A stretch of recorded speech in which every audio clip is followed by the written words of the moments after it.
So this morning I received a complaint from a friend of mine. When I did my What's in My Purse video, I neglected to include my absolutely devastated, filthy EOS lip balm that I usually keep in my bag. Well, it wasn't in my bag that day. And I'm all about my verisimilitude, so didn't get included. Sorry. Did you want more slut stories? Well, too bad you're getting more slut stories, because I'm on a roll now.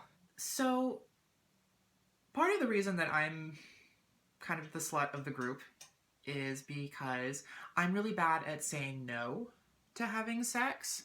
Now, what I mean by that is not that I have had sex without my full enthusiastic consent, because that is important and everybody should be doing that.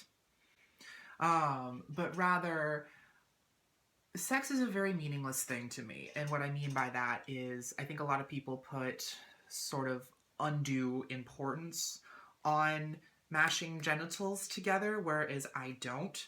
If we do like a Maslow hierarchy of needs, like actually according to the actual Maslow hierarchy of needs, sex is like here at the bottom.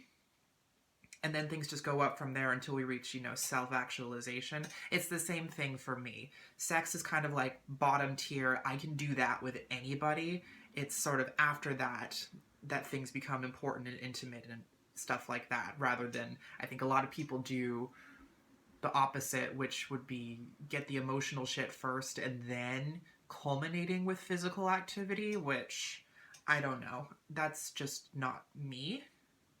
But no judgment on anybody else. So my actual story for today relates to this. So I've had more than my fair share of bad encounters sexually, because whenever I go on a date, whether it's a good date or a bad date, I end up in the sack. Reason being is I've already wasted so much of my time with coffee and stilted conversation that I may as well get something out of it. If we're doing that, again, Maslow hierarchy of needs, bottom tier, or at least get something out of it, then it wasn't a complete waste of my life. So because of this, I end up on a lot of very bad dates with a lot of very bad sex, because funnily enough, uncharismatic people tend to have uncharismatic sex.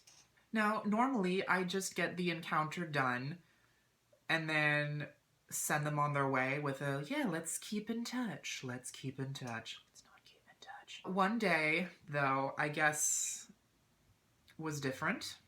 I invited this guy over, mostly for just the sake of the hookup. I didn't even bother with the date first. Mostly because I was a little bit stoned, I will admit, and just kind of wanted to have some physical contact.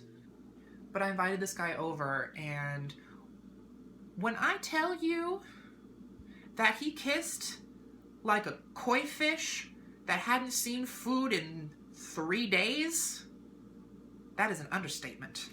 He was not a very good kisser.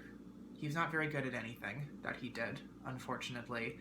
And I don't know if it was the fact that I was stoned or the fact that I was just so fed up with the lower tier experiences that I had been having recently, but I stopped.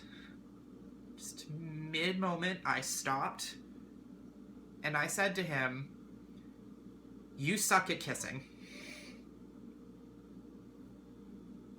I realize that's not the nicest thing to do to somebody, but nobody is ever going to learn anything unless they get some critiques.